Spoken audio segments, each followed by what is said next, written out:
Imagine a spy so daring he could charm a duchess in the evening, then sneak into an enemy weapons plant by dawn. Meet Sidney Reilly, the ace of spies. A man whose life reads like a James Bond screenplay. Except his ending was far darker. Before Bond ever sipped a martini, Reilly was seducing socialites, gambling in Monte Carlo, and plotting assassinations that could change the course of history. Reilly's exploits were so legendary that decades later, he became the subject of books, documentaries, and even a TV series. Reilly, Ace of Spies, starring Sam Neill. His mythos was fed by sensational headlines across Europe in the 1920s, branding him as the world's most dangerous spy. Born Sigmund Rosenblum in Odessa, Reilly's youth is a fog of conflicting stories. Some claim he faked his own death at 19 to evade Russian authorities.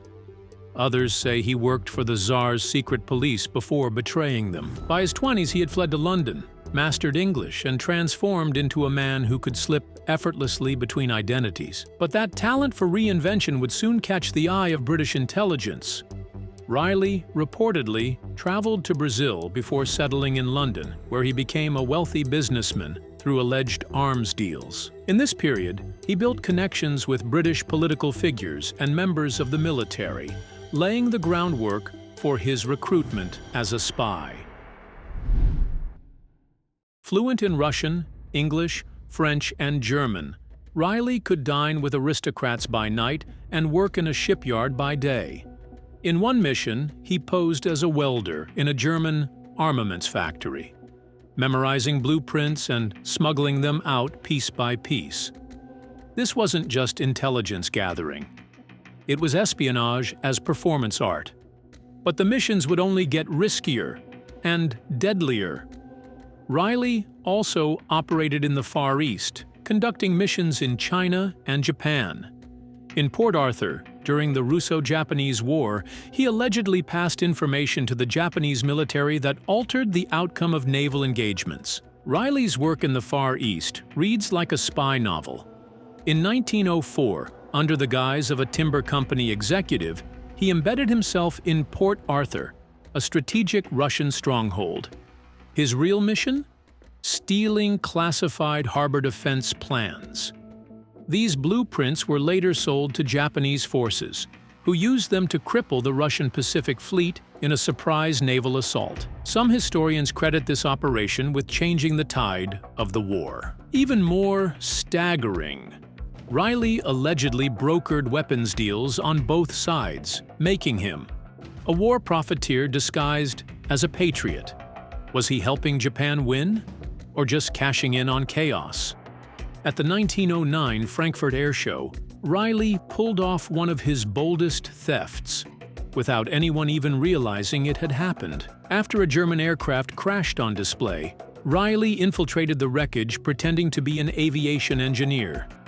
He removed the prototype's magneto-ignition system, had it reverse-engineered overnight, and returned it by morning. This act gave Britain access to German aviation secrets years before World War I, and remains one of the most underappreciated coups in intelligence history.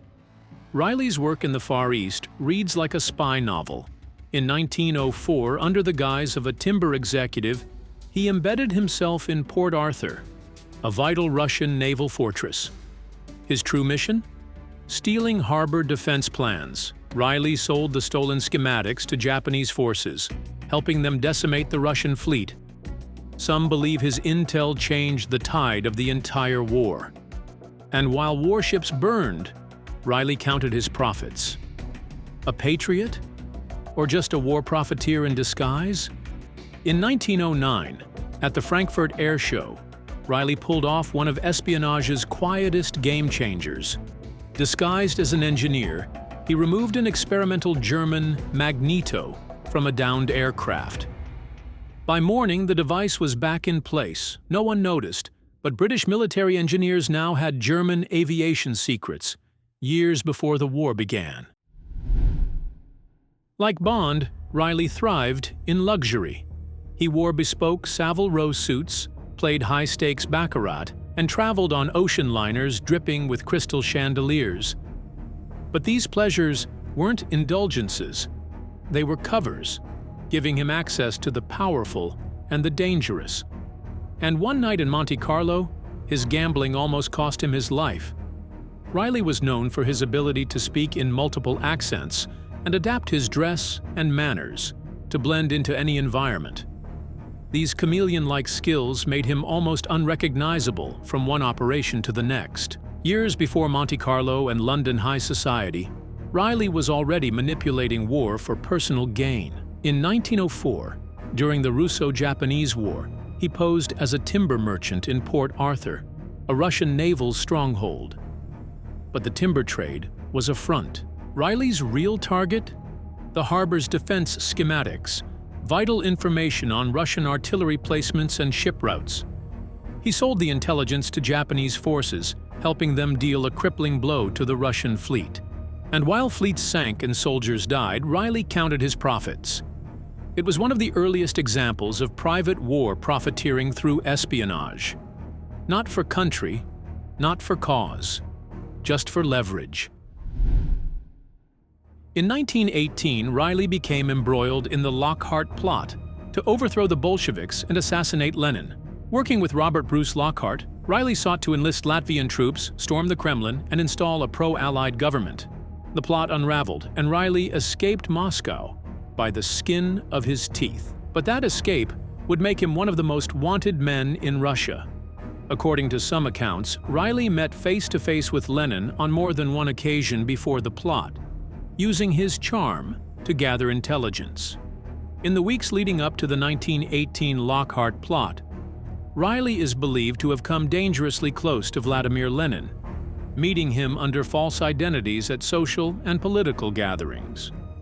Using his trademark charm, Reilly extracted intelligence from high-ranking Bolsheviks while plotting their overthrow behind the scenes. But after the coup attempt collapsed, he didn't just vanish. He executed a breathtaking escape from Moscow. Disguised as a diplomat, he boarded a sealed train to Finland. With agents hunting him across the city, Reilly's calculated train escape became legend within British intelligence. In the chaos after the failed coup, Reilly didn't just vanish. He orchestrated a legendary escape. Dressed as a Scandinavian diplomat, he boarded a sealed diplomatic train heading north. By the time the Soviets caught on, he was already in Finland and London by November. British intelligence was stunned. The Bolsheviks were humiliated. With the Lockhart plot exposed and his co-conspirators captured, Reilly became the most hunted man in Moscow. Bolshevik forces scoured the streets, raided apartments, interrogated suspects. But Reilly slipped through them all. Wearing a forged diplomatic uniform, he boarded a train posing as a Scandinavian envoy, sealed inside a diplomatic carriage bound for neutral Finland. While others vanished into prison cells, Reilly crossed borders under their noses. By the time Soviet agents realized the deception, he was already in London, walking free. His escape wasn't luck. It was an improvised masterpiece of disguise, paperwork, and nerves of steel. Reilly's love life was as calculated as his spy work. He married at least 3 times, possibly bigamously, and had affairs with heiresses, informants, and the wives of rival agents. He made and lost fortunes in arms deals and the stock market, always living on the edge. But one romance would come back to haunt him. Reilly allegedly used romantic relationships to access state secrets, and in one case, convinced a lover to steal official documents from a government office. While serving in British naval intelligence, Ian Fleming heard Reilly's stories from Lockhart himself. These tales of casino showdowns, covert seductions, and midnight escapes became raw material for Bond. Reilly's charisma, adaptability, and moral ambiguity were all traits Fleming would bake into 007. And that brings us to his final mission, one as cinematic as it was deadly. Fleming reportedly kept a file on Riley, noting parallels between the spy's methods and the fictional scenarios he later wrote for Bond. Riley's final downfall came not from betrayal, but from a lie too perfect to resist. In 1925, he was contacted by a supposed underground group, the Trust, anti-communist rebels claiming to be organizing a counter-revolution. They needed his help to overthrow the Soviet regime, but the Trust wasn't real. It was a front, fabricated by the Soviet OGPU to flush out Western agents. Riley took the bait. When he crossed the border, Soviet agents pounced. He was arrested, interrogated, and, according to declassified Soviet archives, executed in a forest outside Moscow. To the very end, Riley believed he was saving the world from tyranny. Instead, he walked straight into the last trap he'd ever fall for. Was Sidney Reilly the real-life James Bond? From factory floors to casino tables, his life was a masterclass in espionage. Drop Riley equals 007? In the comments if you believe Fleming took inspiration, or Team Skeptic if you're not convinced. And if you want more hidden histories of real spies, hit subscribe. Tease next video. Next week, the woman who may have inspired the first Bond girl.